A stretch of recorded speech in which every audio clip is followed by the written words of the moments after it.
When I use the term Leadershift, what I'm talking about is having the willingness, the ability to make positive changes in your life as a leader and in the life of the organization, the company, the group that you lead.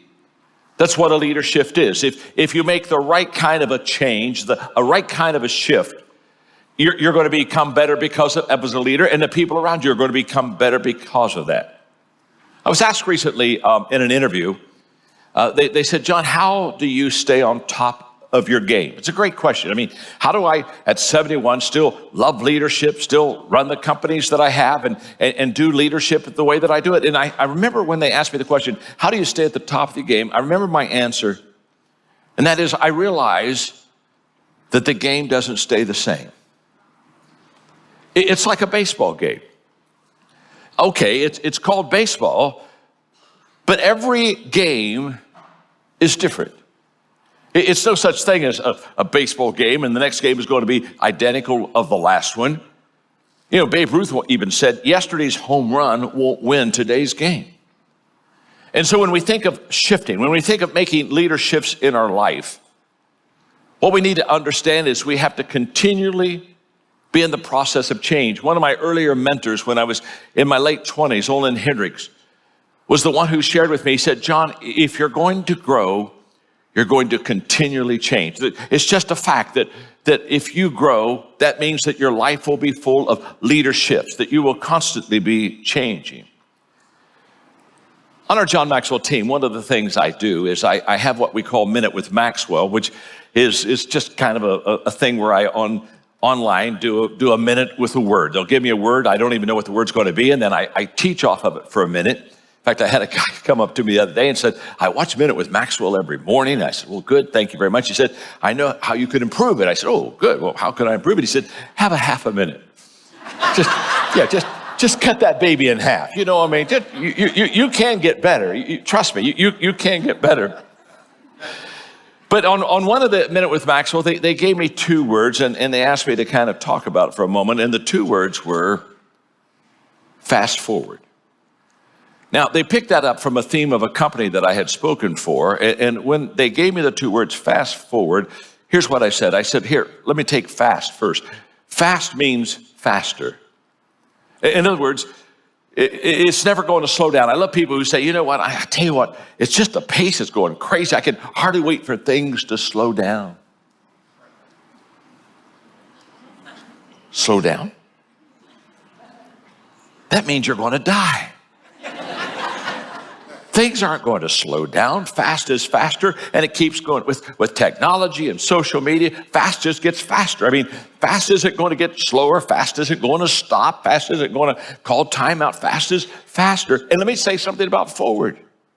Forward is shorter.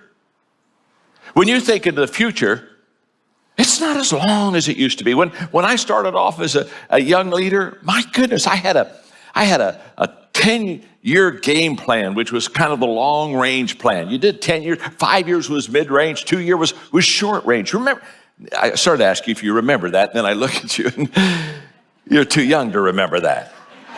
Trust me, okay? Just believe the old boy, okay?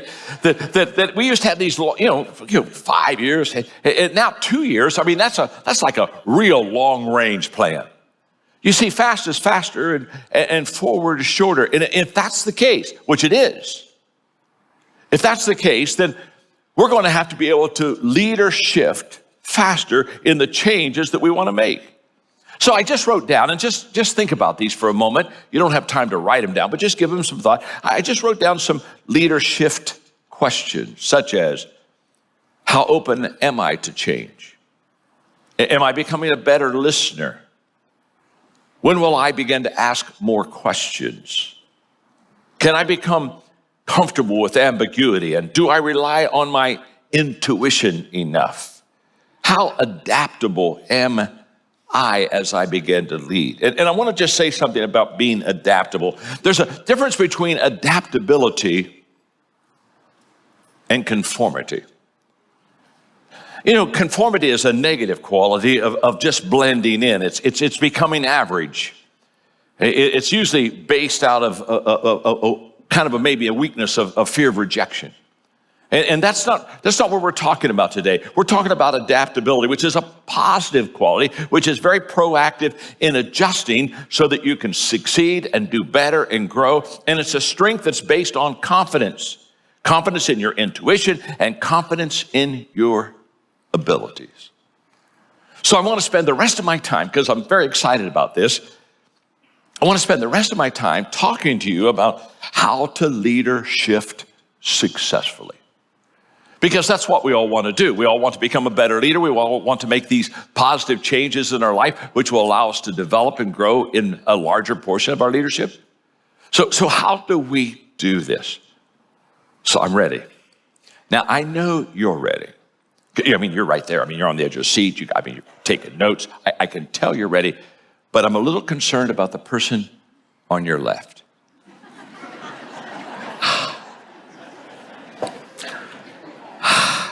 And I can tell you're concerned also.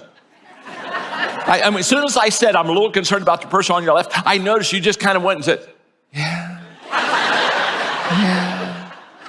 It just doesn't seem to me that they may be quite as sharp as you.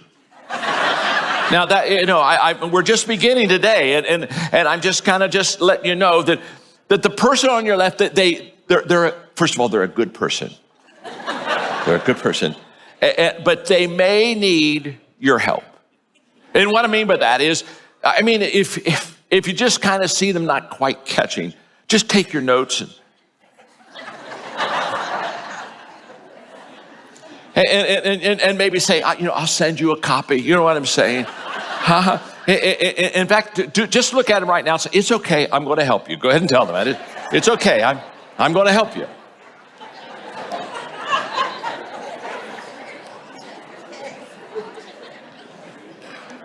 So how do you and I leadership successfully? Number one, let's go. We have to continually learn, unlearn, and relearn. Harvard Business Review says that when you get your regular bachelor degree from college, it has basically a 5-year lifespan now. In about 5 years, 6 years, pretty much what you learned is going to be outdated and you're going to need to update. And what I would like to do is I would like to, in this session, just kind of go through this little, kind of learn, unlearn, relearn process, but by giving to you what I call the cycle of success. I think that if you and I want to be successful in this process of growing and just getting better, there's a 5-step kind of cycle that I want to give you. Now, this isn't mine. It's really Paul Martinelli's, who's the president of the John Maxwell team. We do year-end reviews, and in our year-end review last year, Paul began to walk me through this cycle of success that he uses in building the John Maxwell team. In 6 years, we've built a team of 20,000 coaches in 160 countries in the world. And isn't that fun? And a lot of it is because of his terrific creative leadership. And so we were talking, we were saying, okay, I said, show me that cycle of success that you have. And here's the way it works. Okay, you ready? Test, fail, learn, improve, re-enter. And it's a cycle. Test, fail, learn, improve, re-enter. Test, fail, learn, improve, re-enter. Now, let me just take a moment and just share with you that this is how this works. Because when you're making leadership and you're making positive changes in your life, that there's a lot of testing. You're going into territory that you don't even know. And Carly and I were doing a Q&A period at breakfast for a few of our people this morning, and one of the questions was talking about taking people where you've never been before and going into unknown, uncharted territory. And as leaders, there are a lot of times that we're doing this. There's a lot of testing going. And when we test, there's going to be some failure. Is that not true? Let me, you're sitting on me a little bit too much on that one. So let's talk about it. How many of you failed at least once today? I love it. Somebody in the back, they got both hands up, you know. Hey, here we go. Let me, huh? I mean, for me, almost failure is a spiritual gift, okay? So whenever we're testing, we're all going to have failure.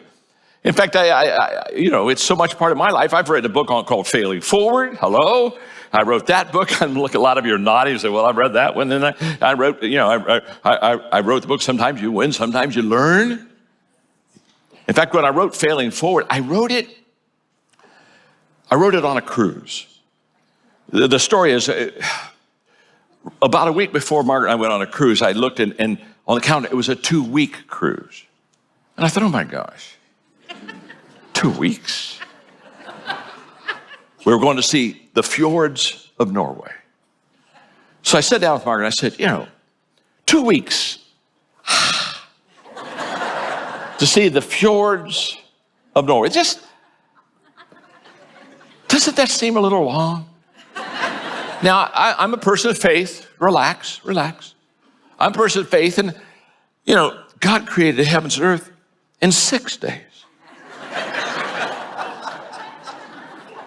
And we're taking 2 weeks to see the fjords of Norway.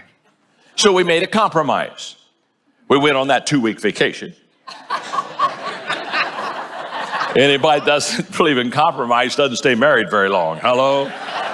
So we kind of did that little compromise kind of a deal, but the whole process was, she said I could write a book while we're doing the fjords of Norway.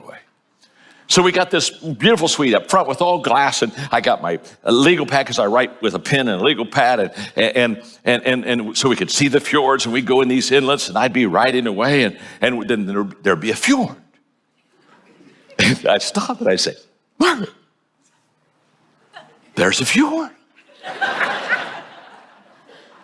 Oh my goodness. Wow, that's something, isn't it?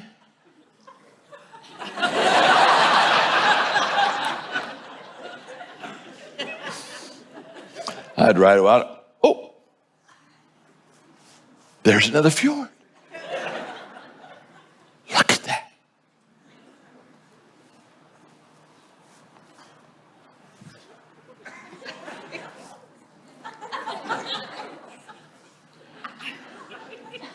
You know what?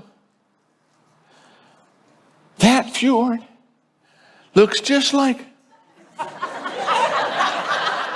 that fjord.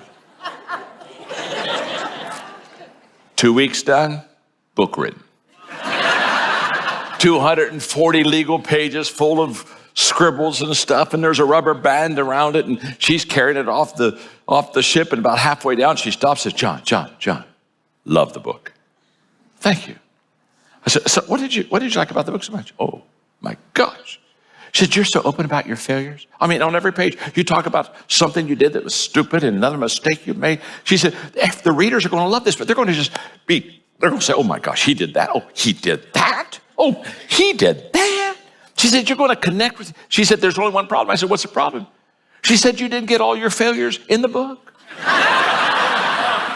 She said, I see a series. Failure 101, 201, 301, 4. I see a series. Well, I've written 2, and I'm getting ready to write a third one. It's when you're testing, you're failing. And then you learn. But learning isn't enough. I know a lot of people say, well, I learned. Did you